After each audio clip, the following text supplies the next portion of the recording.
something to be said about that. That was just the first name that came to mind, but I have to think there are other guys around that area that provide something similar, if not more. Yeah, there are, and we're going to talk about some of them today as well. Good point about Mike Minor. Just he's got a negative 0.5 interprojectional skew, which means Mike Minor has more upside to his projection than just the average. Although his average is not fantastic. I'm projecting him for a 4.6 ERA. I don't love that, so that's why I'm going to probably stay away from Minor because of that, but he does have more upside than Minaya does. That I'll give you over there. All right, it's time for the Injury Guru's Weekly Trivia.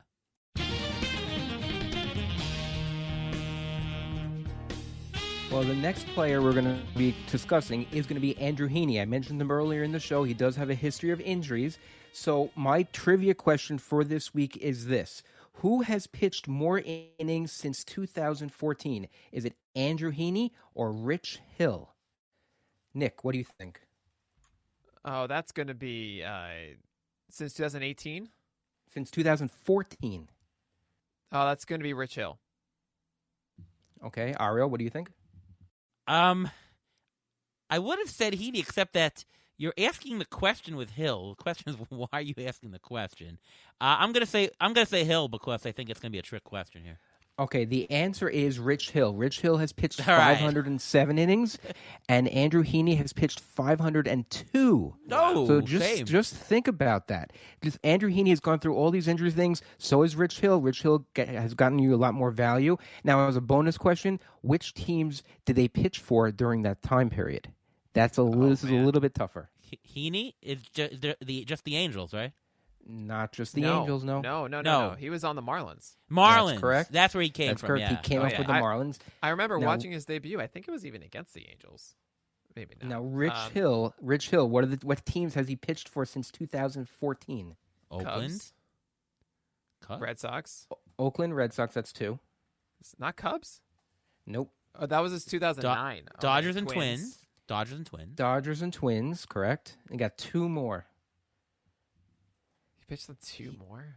Yes, one of them was the Yankees. He did pitch very briefly with the Yankees, and he used to be a teammate of Andrew Heaney. He did pitch for the Angels as well during that time period. Now, the reason why I bring it up is because we're going to be talking about Andrew Heaney. Now, Heaney had a shoulder injury in 2019, elbow in early 2019. Shoulder issue in 2018, elbow in 2017. He pitched 180 innings, like I mentioned, only once in 2018. In 21 innings in 2000, he had only 21 innings in 2017. His K rate has gone down. His ground ball rate has gone up. This is going to be his first true healthy offseason in I guess since 2014. So he's a pitcher that people are not really that high on because they're always nervous about the injury aspect, but he's a possibility that he can turn into that quote-unquote Rich Hill guy that people are scared off by the injury, but you can get a lot of value out of him. So, Ruvain, who has more innings in 2021, Heaney or Minaya? Heaney or Minaya? I'm going to say probably Minaya, just because of track. Also, same thing, track record. I think Minaya will just have more innings. Heaney, I still think he can probably get you 120 to 140 innings, maybe tops. But I can see Minaya, if he's healthy and if like I said, if his velocity is up, he can give you 150 if the Athletics are willing to push him. ATC thinks that Heaney can go to 165 more than Minaya. What about you, Nick? Yeah, I think it's Heaney. Heaney had 180 in 2018 and then pitched the full 2020 with 67 innings. Yeah, sure, it was 95 in 2019.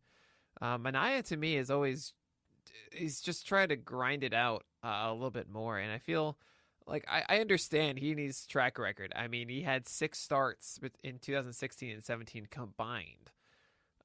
So I recognize this, but I still give the nod to Heaney. All right, so Heaney, his strikeouts have bounced a little bit around, but it's always been mid to high 20%. His swinging strike is fantastic. He sports somewhere between a 12 and 14% swinging strike rate annually. That's fantastic. He does give up homers. But in terms of value, look at his fantasy value since 2015 in a 15-team 5x5 format. 3, -2, -6, 2, -2, -1, -1. I read you Sean Manaya's before, so are you higher on Heaney than Minaya?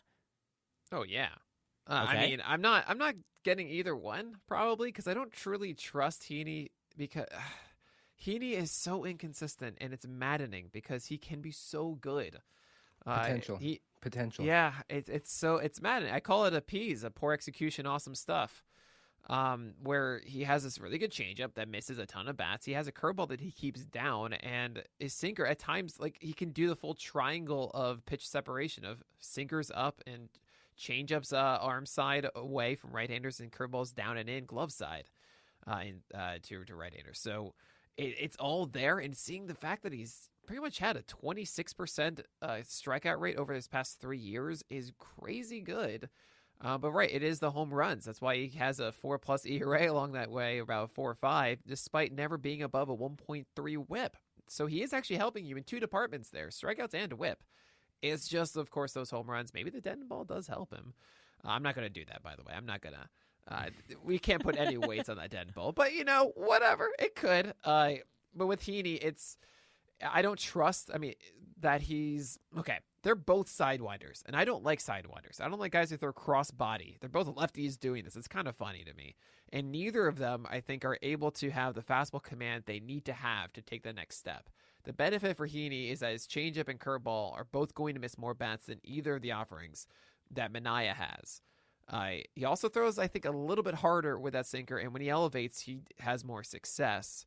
But Manaea, for whatever reason, is able to get a little bit worse contact and avoid the long ball. I think Heaney has a lot more of a ceiling to go after. I understand not wanting to take the chance on him. I'm probably not drafting either of these guys. But if I had to go with one, I would go with Heaney because you'll probably get more of an overall benefit, I think. All right. Heaney, of course, is going 3 rounds before Manaea. So I think that I don't think that he's 3 rounds better, even in the 14th round. I think Manaea's the better value between the two of them. I will say, though, that I think that I would have more shares of Heaney in auction rather than draft because I don't think I'm picking a pitcher, especially him in that range, when I think there's some better bargains a little bit later.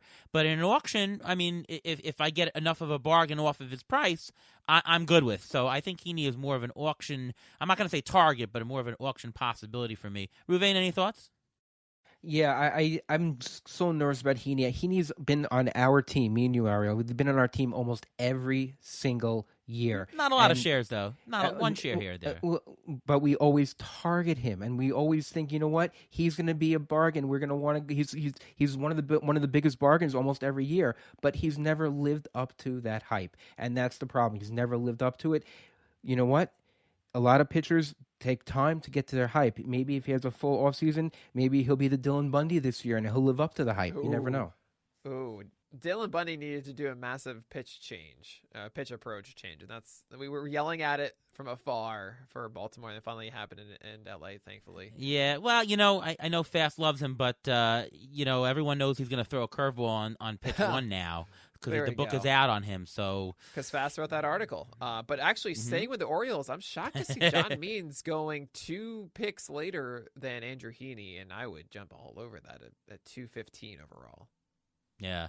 Just out there. Right. Okay, let's move on to Jose Urquidy. Jose Urquidy, I was very high on him last year. And he actually was pretty good in the limited... he pitched 30 innings last year, limited, but he was worth an annual $4, which is a lot better than what you had to pay for him to get him. I still like him this year, but caution, he was not as good last year as some of his surface numbers indicated. Very, very lucky. BABIP 209, strand rate 87%. BABIP, of course, is normally 300. That means that there's far fewer things that actually went through from hits. That's luck. And 87% strand rate, so almost 9 out of 10 runners who got on didn't score. The major league average is closer to 70-75. He only had 17 strikeouts and 30 innings pitched. Ouch. I don't know if that's an injury thing or not, but that's not a good sign. And he had a very low ground ball rate. So I fear disaster could happen. And look at his interprojectional volatility. $7 is humongous. So projections don't even agree. There's parameter risk present. And his interprojectional skew is +1. That means that most projections are actually down on him lower than the ATC average says.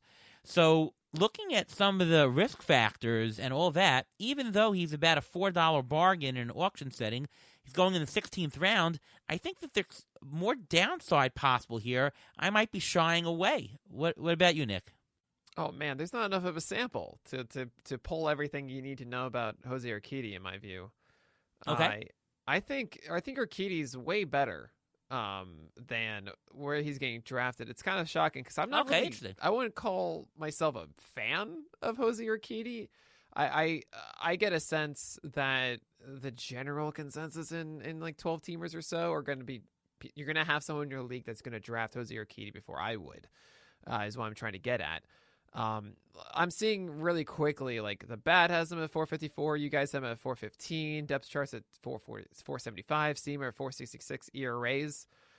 I mean, yeah, Jose Urquidy is someone that could easily have a sub 4 ERA. It was weird to see both of his slider and curveball all of a sudden drop significantly in swing strike rate from near 20% rates in 2019. That seemed actually sustainable for how he was performing. And, watching those games, and they just kind of didn't work as well in 2020. We have such a small sample, and part of that sample is the weirdness of 2020, and we only have 41 innings before that. I think it's shifting everything in this weird direction for Jose Urquidy.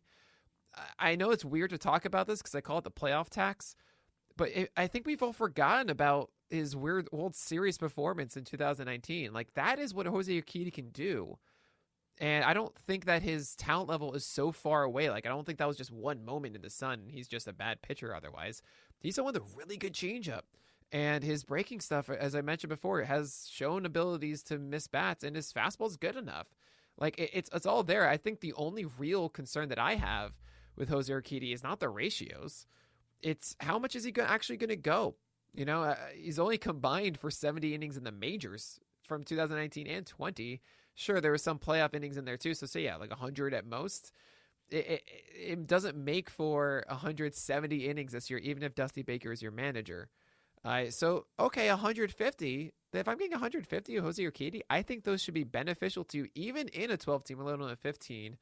And 150 innings, well, is that going to be any different from Heaney and Manaea? I don't really think it's going to be so far off. So I would much rather have Urquidy compared to those other two guys. I don't know where he's ranked right now in the things, but yeah, I figured I'd say that. Well, all these pitchers that I've said so far have roughly the same value, and they're all bargains according to ATC. I like him better than Heaney for sure for this year. There are a lot of factors that give me pause on Urquidy. But before last year happened, I was really high on him. So I'm sort of in the middle. I might again. It all depends on where he goes, and he's another guy that I think I might take a stab at him in an auction, but maybe not in a draft. What else are we missing, Ruvain, from the Urquidy puzzle? I'm throwing 2020, just like Nick said. I'm throwing 2020 out the window, completely out the window. Yes, because he started late. He started late because of COVID. Number one. Number two, those 30 innings, that was his spring training. There's no minor leagues. He couldn't ramp up. So all that stuff. He can be a great bargain. Plus, remember, going into the beginning of last year, if the season would have started on time, his role was in question. They didn't even know what they wanted him to do. So in the spring training, they were thinking about making him a starter, putting him long relief. They had no idea what they were doing. By the time he got up, I mean, Verlander was down already, and they needed another starter. So I think those 30 innings, those were just his spring training innings, and he was just getting warmed up. The question, again, just like Nick, how many innings they're going to get at him. I still think they may cap him at 140, 150, and if the season starts late, this is a guy to target because you know what? You're going to get those full 140, 150, and I think he's a great guy to have. All right, so I guess I should be trusting ATC here more, is what you're saying, Nick. What I'm saying is you should trust Ruvain more is what you should be doing. There you go. I'm just giving my opinion based on the fact that he's one of those guys. He didn't miss time because of injury. He missed it because of COVID protrocols. It didn't even come out to say whether he even had it, but he had to be in isolation. He had problems with a visa. It was like a whole big mess. I got a question. This whole thing. Yeah, go ahead. I have a question for Ruvain actually. Do you think that having COVID affected pitchers differently and maybe more than hitters? Because we saw,